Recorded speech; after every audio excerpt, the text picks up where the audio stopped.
What's up, YouTube? It's CS back here with another installment.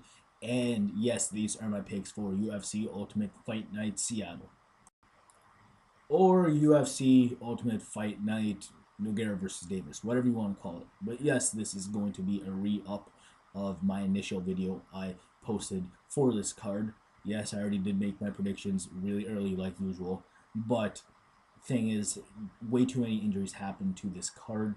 A lot of fighters pulled out, and because of that, instead of letting you sit through what I had initially and listen to predictions that aren't going to happen in the form of fights, then I decided to take that video down and make a new one because I don't want to put you guys through that. So yeah, things happen, especially doing your picks early. You know, you're gonna pay the price sometimes with people pulling out of fights due to injury. It is fighting. People do get injured in training, and yeah, shit happens. What can I say? And I'm paying for it by having to do another video. But yes, let's quickly get on to business, like Dana White would say, and take a look at what the main card has to offer. And the first fight is a rematch between featherweights Chan Sung Jung and Leonard Garcia. So yeah, if you guys did hear, Namfan had to pull out of his rematch against Leonard Garcia. In comes Chan Sung Jung, and now he's having his rematch with Leonard Garcia. Of course, I thought Leonard Garcia dropped both those fights. The judges didn't think so. Leonard Garcia has been making a career out of fighting like that, and I can't blame him. Don't fix what isn't broken because he's still getting wins like that, sadly. Um, in the Chan Sung Jung fight, the effective striking and the cage control easily went to Chan Sung Jung.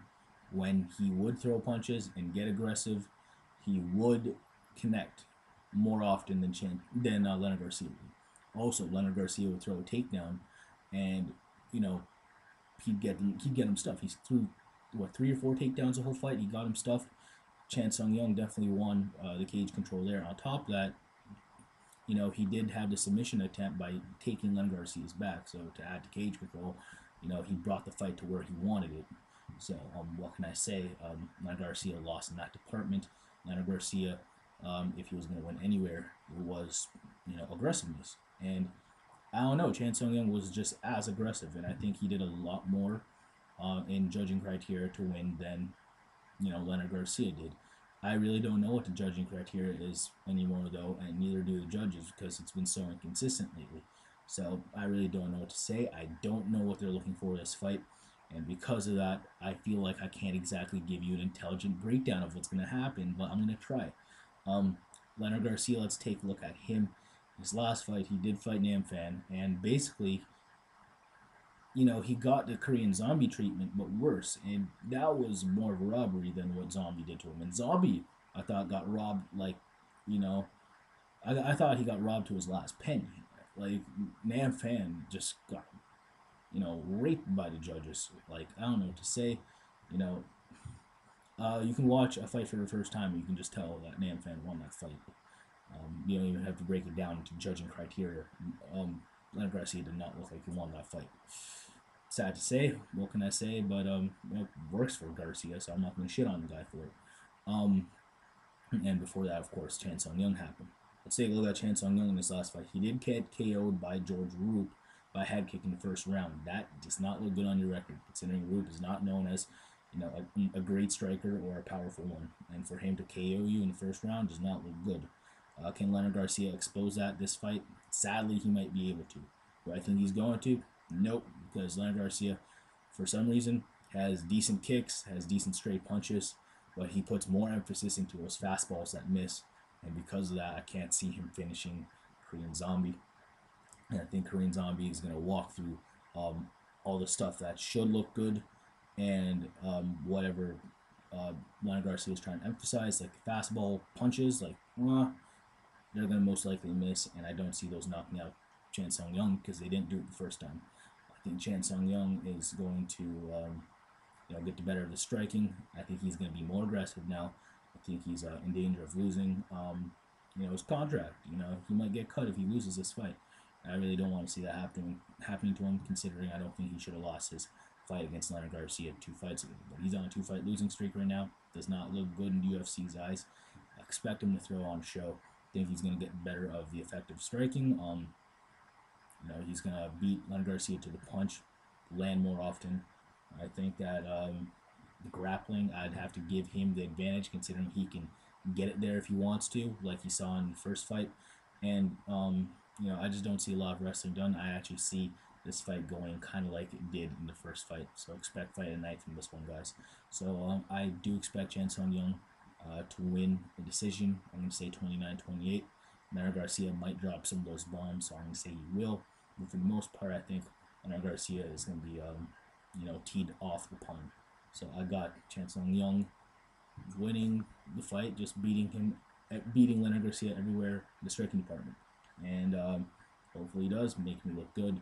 But yeah, Chan Sung Jung 29-28, unanimous decision over Leonard Garcia.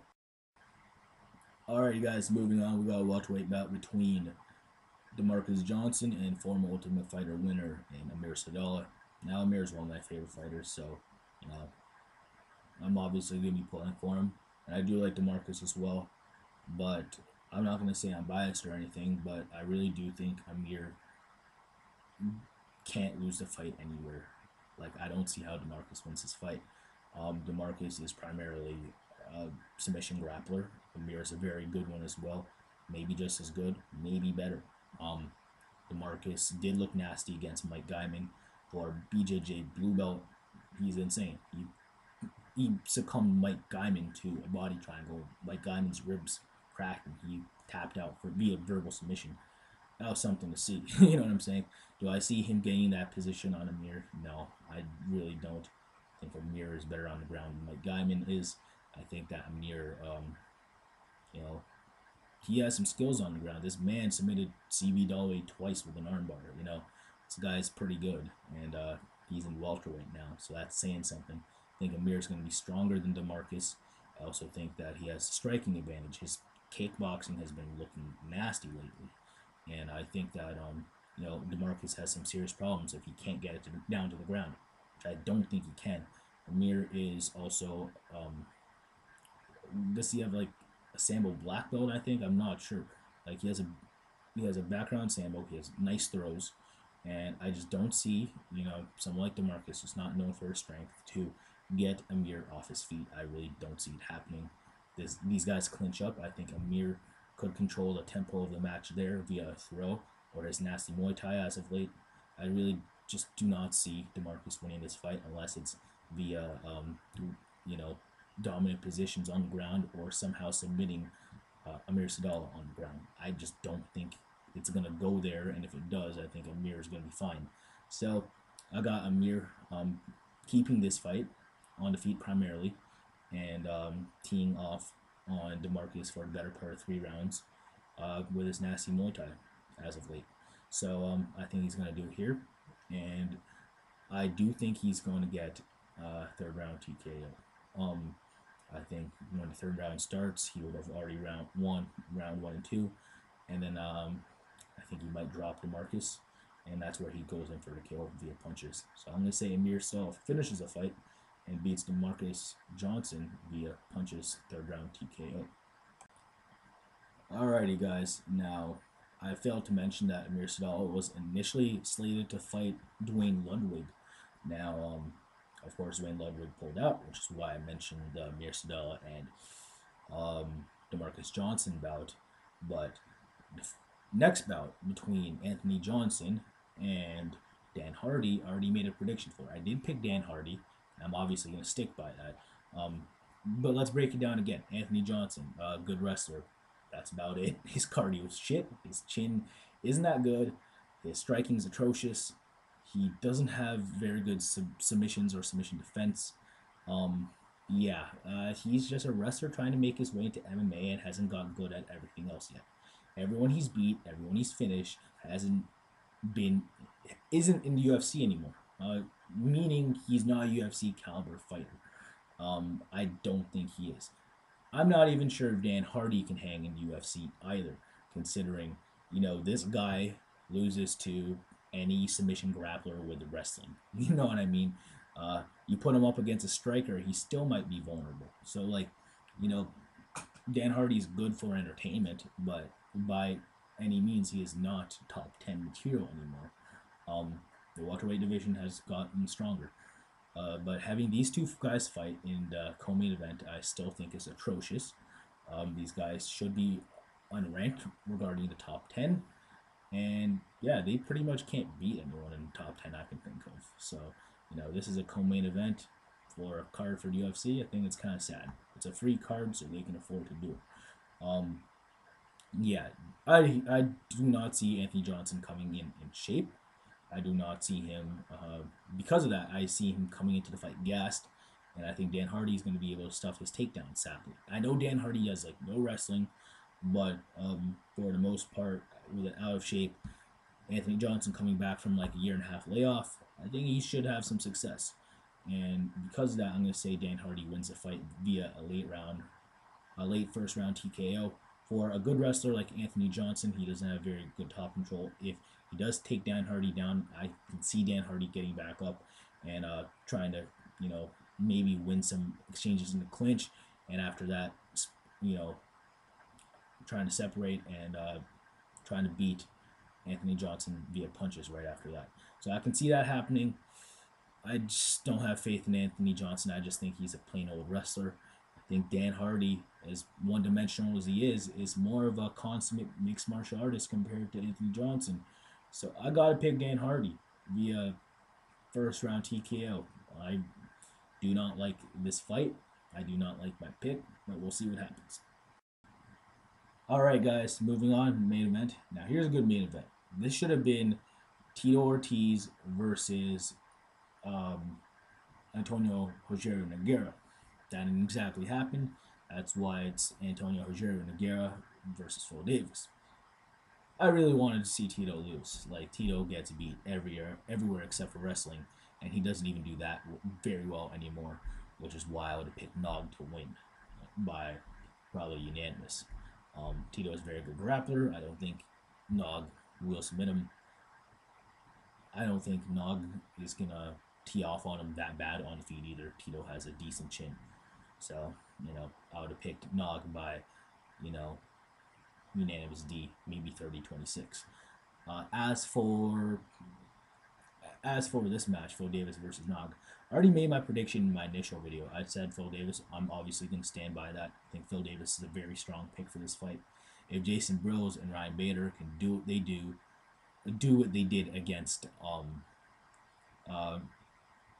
do what they did against Lil Nog and not get submitted, I think Phil Davis can do the same. I think he's a better striker than both those guys. I think he has better top control.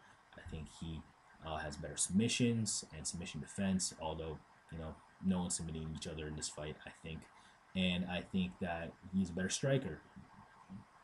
Do I see him striking much with Nog? Nog turns into the boxing match. Phil Davis might have some trouble. But I don't think Phil Davis is going to have any sort of trouble getting him down to the ground via takedown. Worse wrestlers have done it. It's just Nog hasn't been able to submit him as of late. And I don't think he's going to be able to do it against a very legitimate blue belt in BJJ in Phil Davis. I look for Phil Davis to press the action for 3 rounds and do a lot of ground and pound for 3 rounds. Punches, hammer punches, elbows. I think Phil Davis is going to give Nog a good run for his money and win via unanimous decision. Also, a lot of people are hopping on the Phil Davis bandwagon, like John Jones bandwagon. And they're saying he's going to be the guy to beat him. I guess we'll find out on Saturday. If he's going to look good again. We'll see. As far as right now, if you ask me, I don't think John Jones is touchable with, what they got in the UFC light heavyweight division, although strong.